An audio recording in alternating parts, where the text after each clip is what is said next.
So good morning and welcome to another episode of Better Business, Better Life. Today I am here with Danny Mishek, who is joining me from the US. And Danny is part of a family-owned business called VistaTek, which is a manufacturing business. Welcome, Danny.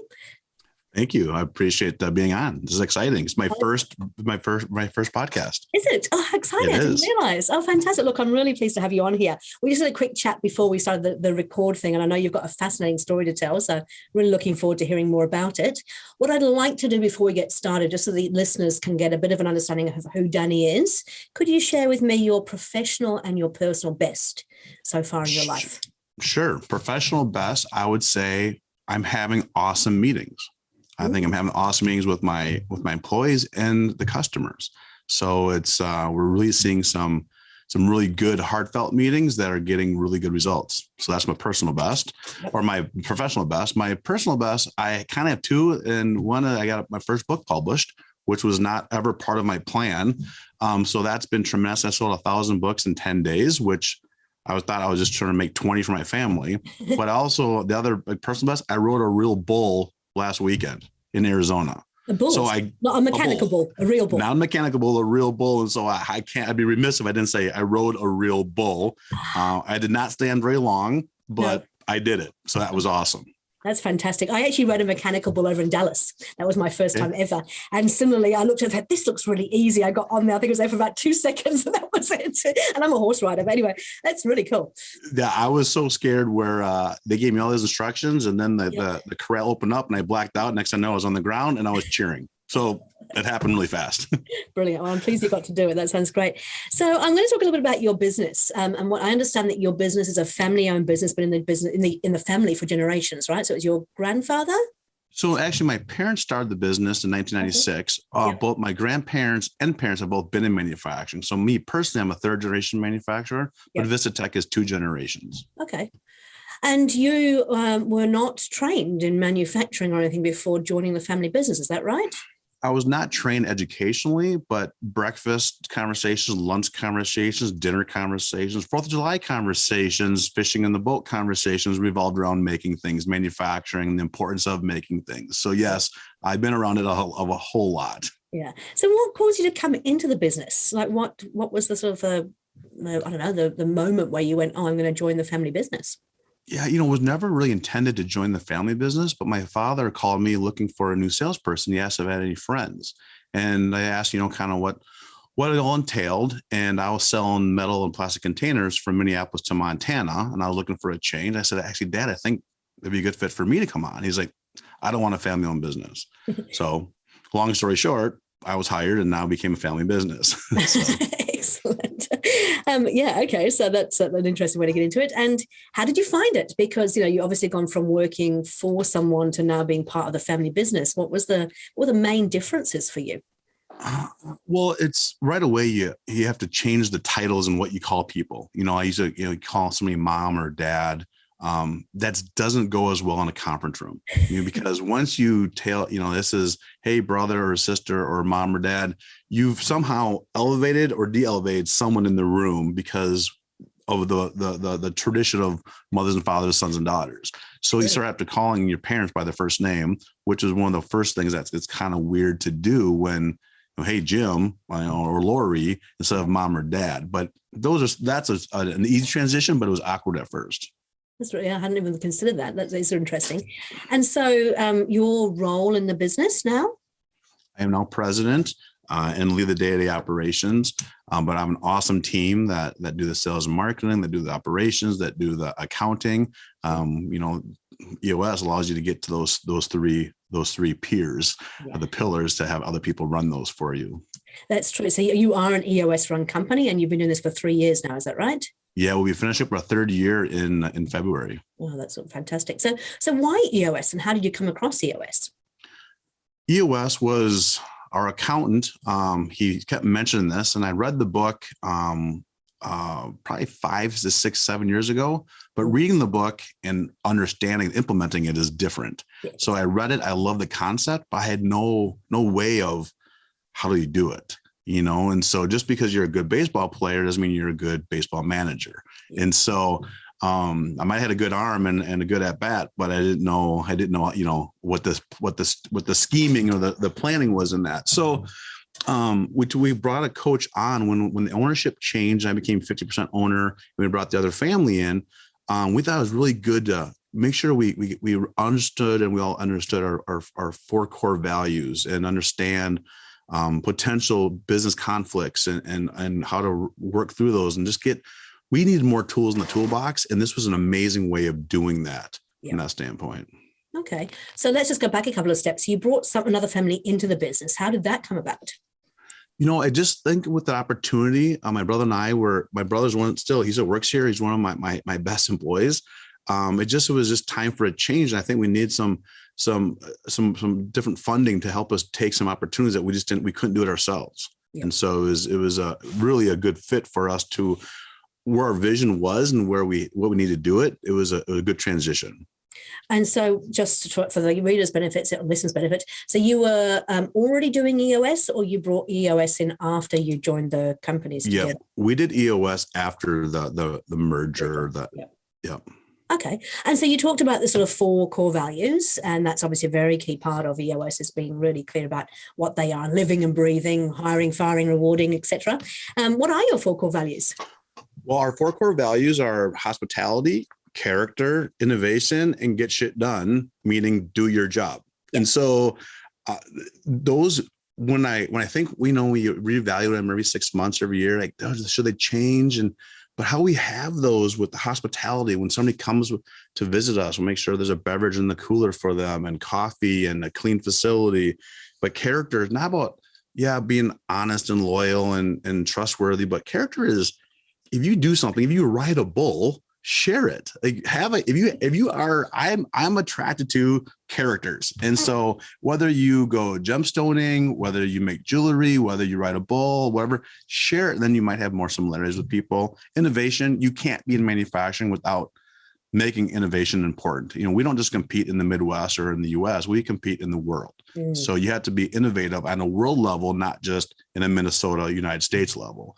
And then get shit done, do your job. That one, when you say that, we never really used it properly of our 4 core values. When Sarah, she's our EOS, I don't call her a coach, or she's our EOS superhero. Yeah. But do your job, and get shit done. When you say that, we were never using it in the hiring process. She says, well, people, they'll start, after they hear it 5 to 7 times. And, but she goes, are you hiring? When you hire somebody in the interview process, are you mentioning your 4 core values? Like, no. She said, they should hear them the first interview, second interview, the onboarding, the first, company meeting. But once you hire with that, I feel like once you've laid out your 4 core values, you've just laid the groundwork of expectations. Yeah. And if they're uncomfortable with that, then obviously it's not a fit right away. But you can always go back to the very first time you met. Remember, we talked about this. Where does this fit in innovation? Why are you doing this by hand when we have automation that can do that, and you can do something else? It's so much easier to have that conversation. Yeah, love it. And of course, with innovation, we talked about before we come online that you're now producing plant-based plastics as well as your traditional plastics. So, that world is just changing all the time, isn't it?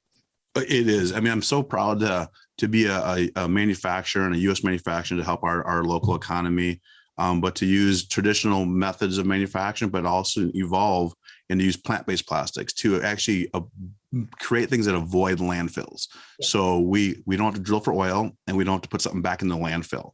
So we can actually produce something from corn without taking the kernel and the we take the root and the roots and the stalks and create a polymer. This my first podcast, a glass of champagne, but this is a plant-based champagne flute. So we make this here in Minnesota, and when you're done, it goes in a compost bin, and it turns into compost in 30 to 90 days. Wow. So cheers. Cheers. Thank you. That's great. So tell me a little bit about, some of the challenges you've had as a family business and how EOS has actually helped you to overcome that. I think the challenge is not just from the family business side, is you have different dynamics with that, but we're talking, trying to run this company. They've been on board for 3 years, but you throw a pandemic in there. So you have the transition of getting them truly exposed to manufacturing and feet on the ground, to also now third shift, they might have contact tracing of COVID, so they can't come in. Yeah. But the machines have to be running, so you have to come in and be relevant. So you have to, how do you always be here when you don't have to be here? Yep. So how has EOS helped with that in terms of your thinking or tips and tools and things that's actually helped with that? I would say how it's helped is to go back to the 4 core values. Yep. and the honestly the AC, or the accountability chart.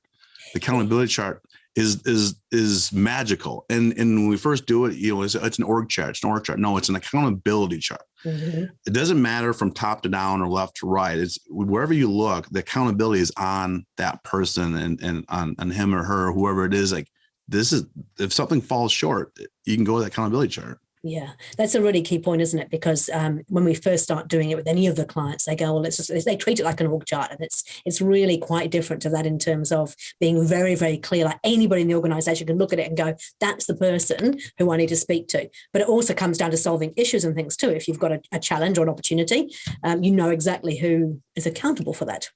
100%. I felt we were having company meetings, kind of lecturing or scolding the entire company, mm-hmm. when it was a department or an individual that needed to be talked to. Right. So it made it easier to go and say, instead of bringing up all the things that happen on first shift or second shift or third shift, if it was just one person not doing their job, we can reward the other people that were doing their job, and then we can retrain and address the individual who was falling short. Yeah, that's fantastic. And you mentioned in the beginning, better meetings. Tell me about that. Or great meetings, I think you said. Yeah, great meetings. I think going in there with a focus and a laser focus of having the agenda, having your to-dos and issues list, it keeps them shorter, but also keeps them relevant where you don't get hung up on some of the things. I just felt with those better meetings and bringing the core values to them, and with the accountability chart, people are coming prepared because we're seeing results from meetings. Before, we would have meetings and we'd not see results. So I would always say, even before the other owners came in, we've always had great effort, but we never got rewarded or never got the results from great effort. And so now I think we're seeing the meetings being effort, but with rewards with the effort. And the meetings, I think they're precise, where our vision is clear because of being able to delegate and elevate. So, we had our 2-day session with Sarah, and one of the things I said, Danny, you gotta get to the office more. Go do what you're better at doing. Go be the visionary. And also in that first Monday back, I had a coffee with a customer that we're growing with, and this company is led by this president, and she's done such an amazing job to grow through COVID. And I could have coffee with her for 2 hours on a Monday morning and talk about the growth and opportunities. And before I'd be in there, I feel like I need to be seen in the office in case I need to help with something. I can't help with something. I always say, the higher up you go in the company, the dumber we get, and I'm at the top. So I can't help. Move out, get out of the way, Danny. Yeah. So it's been good. And also get back to doing what you love, right? Because you obviously love those relationships and looking for opportunities rather than being stuck in an office worrying about whether or not the machinery is working properly. 100%. I love the sharing and caring and storytelling. The things I do, I have a beehive. I like to garden. I like to golf. I like red wine. Those come into not selling, but sharing the relationship and building relationships with other people. It's amazing when you have a beehive, how many people say, so how's honey made? Yeah. How many gallons do you get from this? And pretty soon they feel like it's fun to talk to Danny because he's always doing something different and something that normal people do. No, you're saying you're normal. Yeah, I'm not normal. I'm not normal. Yeah. Hey, just out of interest, had you heard of like a visionary role before you took on board EOS? Not really. I heard of visionaries and I heard entrepreneurs. I still struggle calling myself an entrepreneur. Okay. I really, people have to tell me I'm an entrepreneur because there's classes for entrepreneurship. I mean, people are like, oh, I'm an entrepreneur. And, oh, what do you do? I'm going to school or I'm doing this. Like, well, you might want to be an entrepreneur, but what do you have? I have 8 patents and I don't think I'm an entrepreneur. Well, it's weird. It's almost like, I think entrepreneurs have to have like so much more success. But really to get to this point, you have to fail so often to have these successes. And I have a hard time forgetting the times I failed Yeah. I hold it on. I almost like a crutch, but really, if I wouldn't have failed at that part, I wouldn't have been up here developing products with plant-based plastics and garden pots you can plant in the ground, and it feeds the roots. Like, these are things that we're working on, but I failed in 2014, the first try at it. Yep. But now we're bringing it to market this year. It certainly sounds pretty entrepreneurial to me. Yeah, thank you. And you've also, you mentioned earlier, but you actually took on board something completely new this year, and I can see it in the background there. So you had a New Year's resolution. Tell us a bit about that. Well, all my other New Year resolutions that I make have failed because all revolve around losing weight, and I just can't do it. I don't do it, or I don't try hard enough. Yep. But this year, being with the social unrest in Minneapolis and the divisive political landscape of the election and COVID, I just felt the darkness was really coming in on me personally. And it was really hard to be locked down, and it was difficult to see people post something on social media that just, well, I care, like, and love some of these people, friends and family, and I was find myself really not liking people.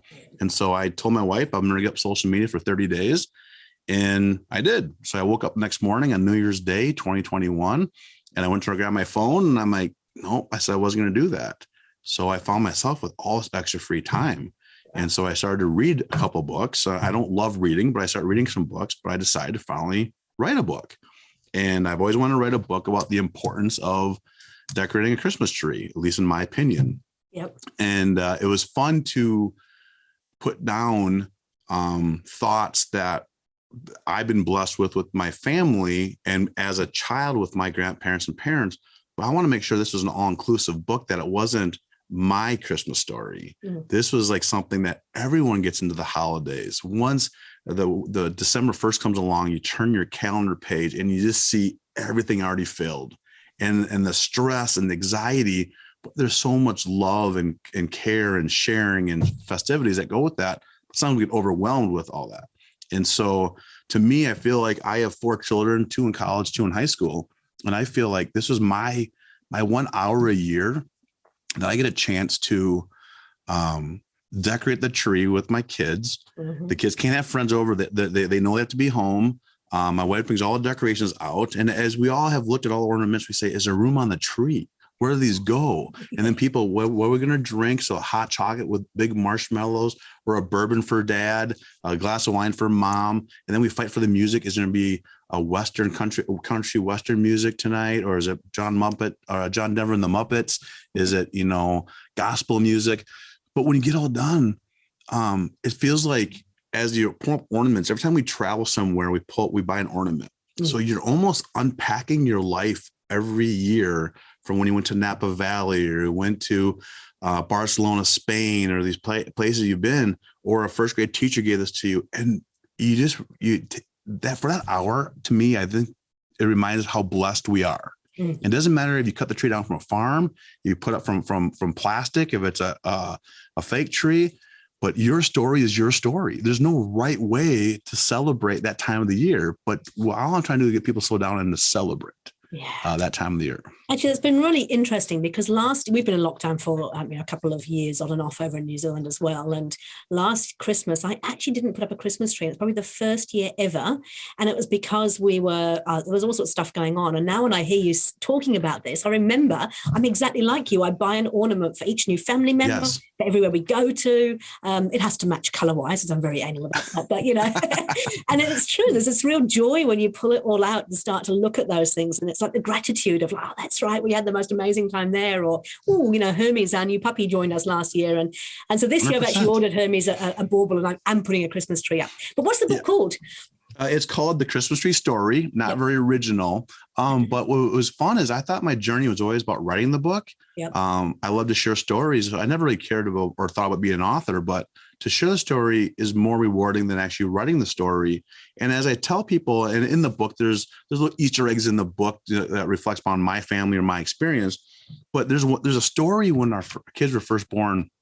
I drive by this tree farm, and it's like a tree lot, and they're already pre-cut, and it was called Jolly Jacks. And I drive by there, and we'd have snow on Tuesday, but the snow would still be on the trees on Thursday, Friday, or Saturday. So I know that they weren't cut fresh every day, but I'd see them. And finally it was we try to wait a couple weeks before Christmas. And so we finally go up there and say, all right, Jack, we need a tree. And I said, how often are these cut? He looked at me, he says, they're cut fresh every day. And I'm like, well, I drive by here every day. So I know that if it snowed Tuesday and there's still snow in the tree on Saturday, it wasn't cut today, but he looked at me and said, so every year we'd go back and he'd always, and my wife would say, don't ask him, say, hey, Jack, how often is this cut? He goes, cut fresh every day. So, but it was like an open lie, but I accepted it and it was okay. And then the big thing was the person in front of us near the tree top on the top of the car. And Jack would say, how far are you going? And the guy would say, I'm going 7 miles. He said, I'll give you the 7-mile tie. And always kind of laughed about that. And then he says, all right, how far are you going, my friend? I said, I'm going 2 miles. He said, then I'll give you a 2-mile tie. So I was able to put that little story in just a stanza that says this: a local lot for us, Jolly Jack's was its name. We ventured down each row, no tree was the same. Claim cut fresh each day, which I knew was a lie. On the roof that got home with Jack's 2-mile tie. It was so fun to be able to put a story into just a stanza, but have it be meaning for me. But when I share that story, 9 out of 10 people tell me their story of they went to a tree farm, or they'd go with grandma, or they'll go with dad. And it's so fun because now we're not talking about wearing a mask. We're not talking about vaccinated. We're not talking about political unrest. We're not talking about all these things. We're talking about tradition and a happier time. Yeah. So it's been so rewarding for me to get out of the office because people are doing their job and people are delegating and elevating, and I could write a book. It's been amazing. That is amazing. Hey, I'm really curious. It's going a little bit off topic, but in terms of getting off social media for 30 days, how hard was that? Because I must admit, I've got to the point where I'm getting really quite tired of the stuff that I'm seeing on social media. I know it's doing me no good, but I must admit I'm a little bit, what's the right word? Addicted to my phone, I think is probably the right word.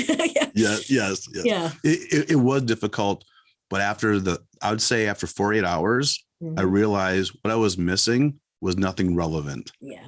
I wasn't, because you find yourself scrolling and caring about things you should not care about. Yeah. And so it was hard. So I still now have my alerts off, and I will check it over lunch or in the evening, but I'm not a slave to social media. Now I always felt I had to be, quick to reply if somebody replied to me and stuff. I realized it just doesn't matter. People are not judging you on your activity on social media. Mm-hmm. And so also now I have more engaging conversations with my wife, my family, my employees. But now I need social media to sell my book, but it's managed accordingly. And from there, it's like when I rode the bull and posted on Instagram and social media, it was fun for people to see that, and it was fun to get their comments, but that doesn't define who I am or define who my friends are. Yeah. So you have to kind of put in perspective of like, it should be one of the things that helps you get through life, not the only thing that drives your life. So that makes perfect sense. I love it. Yeah, I must admit, I turned off the notifications on the phone, and even that makes a difference, because that little red circle that used to pop up with the numbers, it was almost like, I have to see somebody's commented or somebody's done something. And even with emails, I know I've done the same with my emails as well. I just think it makes a big difference. 100%. Wow. I'm so pleased for you. I think it's a fantastic, and that's the power, I guess, to my mind, of EOS, particularly in family business, but in any business, is just being very, very clear about who does what, making sure you're doing the things that are the things you are really great at, and freeing up that time to do the things, the other passions in life, because we all have those other passions. 100%. I totally agree. Yeah. Hey, look, I could talk to you all day, but we do try and keep these to a certain time frame, and unfortunately that's running out. Could you, before we go, share 3 tips or tools or things with our listeners that have really helped you in your life? I mean, professionally and personally, it doesn't matter, but just 3 things that you'd like to share. And then I'd love for you to tell us where they can get the book as well. Sure. Thank you. I do think that try to look through other people's lenses. I think that helped me a lot in writing the book. I used an illustrator who did an amazing job. Her name is Megan Shumway. She put a person in a wheelchair, people with different skin color tones like this. So no matter who looks at this book, it's through their lens. They can see what they want to see. So when you make decisions for your for your employees, for your vendors, what are they looking at through their eyes? Some people get excited about the holidays because they get to travel. Other people, it's heartbreaking because they're trying, the bills go up, so like what's like through their lens. I recommend that. Yep. I would say, get out of your comfort zone. I've had more success being uncomfortable and getting out of my comfort zone so it widens it. So when somebody thinks they're going to bring an uncomfortable situation to you, they're like, that's not very uncomfortable. So you can deal with it easier. And when you get out of your comfort zone, share that with people, share your personality, your character. Because man, it's been so fun to talk to people about my book, but it's grown into other relationships. And people want to know how does it have a beehive and to write a book, to be self-published. They want to know what manufacturing, and the manufacturing, there's not that many of us in the US. So people say, oh, you make something. How does that work? What kind of schooling do you need? Do you have internships? So I just think being different and being out there and sharing that you're different, everybody's trying to be the same. Don't be the same. Be who you are, but then share it loud and proud. So then people say, how is it being that way? Yes. Share that part of it. I love that. And I think it helps to build resilience as well. As you said before, the things, if you go and try things out of your comfort zone, you're going to have some failures without a doubt, but you bounce back from those and suddenly nothing seems hard anymore. Totally agree. I've been talking to people when it's kind of odd to have people come and talk to you and you have to share your failures, but that's what gets them excited because of the successes that come after it. Yeah. Failing is learning. So just learn a bunch, but learn fast. My father, he would tell us, if you're going to fail fast and fail cheap. Yeah. If you have long fails that cost a lot of money, you have a hard time to succeed after or have a success after that. So yeah. Fail fast and fail cheap. I love it. And a third and final tip for us, Danny? I think the last two were kind of there, but I would say just be true to yourself. Yeah. If you have your core values, you should have the business ones and your personal ones, but just be true to yourself. If you know if your intentions are pure, and we're all going to make mistakes, but if you have good intentions, people are going to understand when you have to apologize. They'll say, yeah, I get it. You screwed up, but you owned it. Mm-hmm. And I'd say as long as you're transparent and with good intentions, you're going to go far in life. Fantastic. That's great. And so your book, really keen. How can we get hold of your book if we'd like to get a copy? So it is on Barnes & Noble for pre-order. They're shipping in November 1st. So Barnes & Noble, Amazon, Target.com, and then DannyMishek.com. I'm selling them myself from there. So it's been really exciting, a heck of a journey for me for this, but it's been really rewarding. And I have to say, if I have one more minute, Sarah Stern, who's my EOS coach, business coach, I asked her to come to my house and read the first copy before it was hardcover, because I really struggle if I should do something more with it. Because when you go to self-publishing, it costs a lot of money, and I wasn't sure if I could really sell what I need to sell. So I had her come over. I mixed her a cocktail. I said, Sarah, I need your opinion. I need you to let me know, should this be 20 copies for my family, and say, like, look, Danny, you wrote a book for your kids, and that's cute. Yep. Or should there be something more? And my wife's always been supportive, but here's another journey of $100 more thousand to publish yourself. And she read the book. She read it a second time, and she says, I don't think your wife's going to like me. I think you should do more with this. And so with that, it gave me the confidence to do that. But she bought the first 30 books to promote to her businesses, like, here's something for the holidays. And I know the author and local. But after I gave her, when they came from the publisher, I gave her the 30 bucks, and she told me, she goes, Danny, I came 95% prepared to tell you, don't go all in on the book. Oh. Like, she almost came prepared to break up with me, but after she read it twice, she's like, you got to do something more with this. This is more special than just 20 bucks for your family. Mm. But I love that she came prepared to let me down. I was like, you're not an author, move on, don't worry about it. But she was honest. She's like, no, you got to do more. So I thank her for part of my journey. And that's how we got to here with you. And Absolutely. this journey's been amazing. And thank you for letting me share it. It's been my absolute pleasure. And I have to also thank Sarah. I mean, Sarah and I share a common interest. We're both really passionate about family businesses. And I reached out to her and obviously said, have you got anybody who we could come on and talk about it? And she immediately thought of you, which was great. And very, very grateful for the introduction. So thank you, Sarah, if you're listening. It's fantastic. Yeah. Hey, Danny, it's been an absolute pleasure. I really could talk to you for hours, and I'm very hopeful that, when we get to traveling again, I can come visit you and see your manufacturing plant and also meet the family. But that'd be fantastic, Deborah. We'd love to have you on. I'd love to. So in the meantime, please look after yourself. Thank you so much for your time. Look forward to talking to you soon. Just a quick reminder. So DannyMishek.com is where they can find the book, as well as all the major retailers. And I guess if anybody wants to have a chat to you about family business, you'd be okay for them to get in contact with you? Absolutely, 100%. Oh, that's fantastic. Hey, look, thank you so much. Really appreciate it. Thank you. Cheers.